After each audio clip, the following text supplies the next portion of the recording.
We are very pleased to hear now from one of our youngest members, one of our youngest ever student activist awardees. And here to introduce her is Lauren Searing, FFRF's communication coordinator.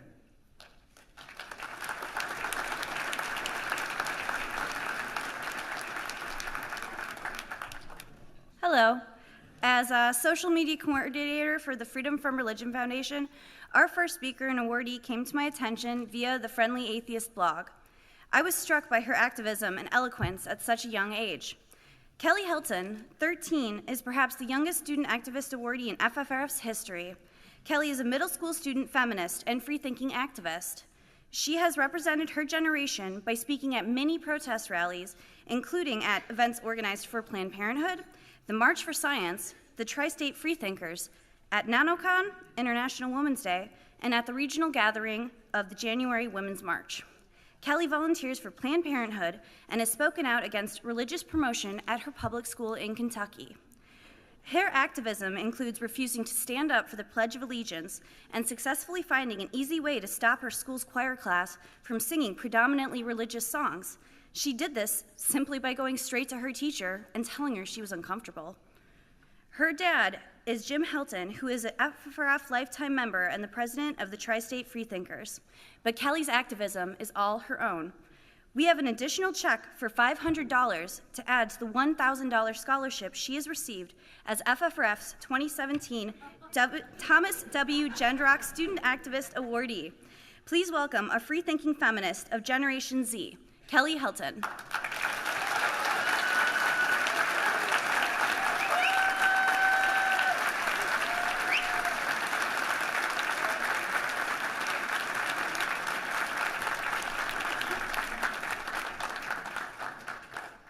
When equal rights are under attack, what do? Stand up, fight back. By attempting to defund Planned Parenthood, you've declared war on women.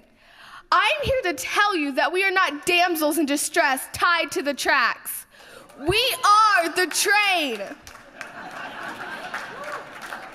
Those were the words I heard at the State House in Ohio.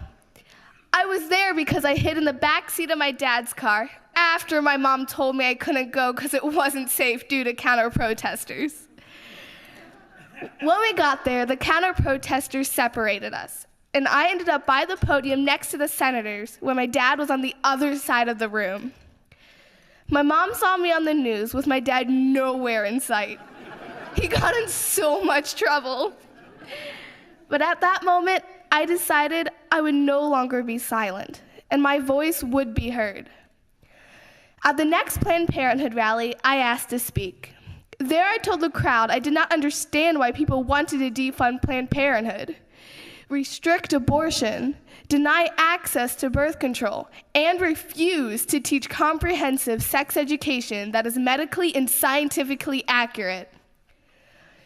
In the end, I realized that it wasn't me who did not understand those issues. The real problem was my legislators did not understand those issues. My next opportunity came on International Women's Day. I expanded on my original speech to cover pay equality, and I asked the crowd the following questions. When I grow up, why should I get paid less for the same job that my brother does, when I clearly work harder than he does? Why should women of color get paid even less than me? I then got an opportunity to do a speech for a Swiss TV special about the separation of church and state in our American public schools. In my choir class, we were singing religious songs. I was not comfortable singing those songs, and they shouldn't have been there in the first place. I asked my dad what I should do, and he told me I should talk to my teacher, and that's what I did. My teacher did not want to make me feel uncomfortable, and she knew who my dad was and didn't want to get sued. In the end, she removed the religious songs. I wasn't the only student who felt this way, but I was the only one who was willing to stand up and say something. It is amazing what one person can do if they stand up for the rights of others and speak out for those who cannot. I also had an opportunity to speak about atheism in front of the tri-state freethinkers. My call to action was this: if we're going to change the world around us, we must first let the people around us know who we are. If I can stand up here and shout, "I am an atheist," then perhaps you could come out of the closet so people realize they actually know an atheist. If everyone did this one simple thing, then maybe the next time I get out on stage and shout, "I am an atheist," no one will care. And how cool will that be? Out of all the speeches I've done, the March for Science in Cincinnati was my favorite. Standing up on stage and looking out into a crowd of over 10,000 people was an amazing experience. I can never forget it. I'd like to share parts of that speech with you now. Some of my past teachers, when talking about the Big Bang Theory and evolution, have told us these are just theories and we can believe what we want. How can you teach something that you don't even understand? If you are a teacher, here are some of the things that we want to learn. The Earth is over 4.5 billion years old, and it's not flat either. We want to learn about evolution from people like Richard Dawkins and Charles Darwin, not Ken Ham.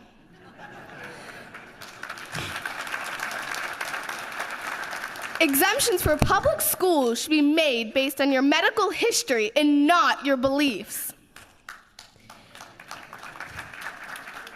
Neil deGrasse Tyson says, "The good thing about science is it is true, whether or not you believe in it." Humans are the main reason for climate change. Bringing a snowball to the Senate floor during winter does not disprove climate change. We want to get our science information from scientists. We do not want your agenda. We do not want your politics. We do not want your beliefs. We want unadulterated science.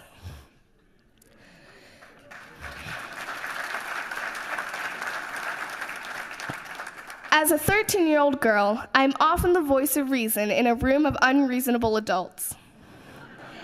This became very clear to me on lobby days when I attempted to speak to some of my representatives.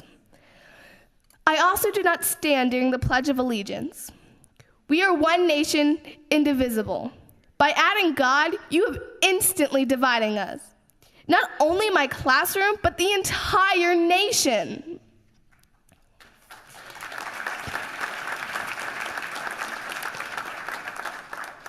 I realized something this year. If we speak out against injustice and speak up for equal rights, then we can make a difference. We need all of you to speak up and speak out at your local school board and city council meetings. Because individually, we can make a difference. But together, we can make change.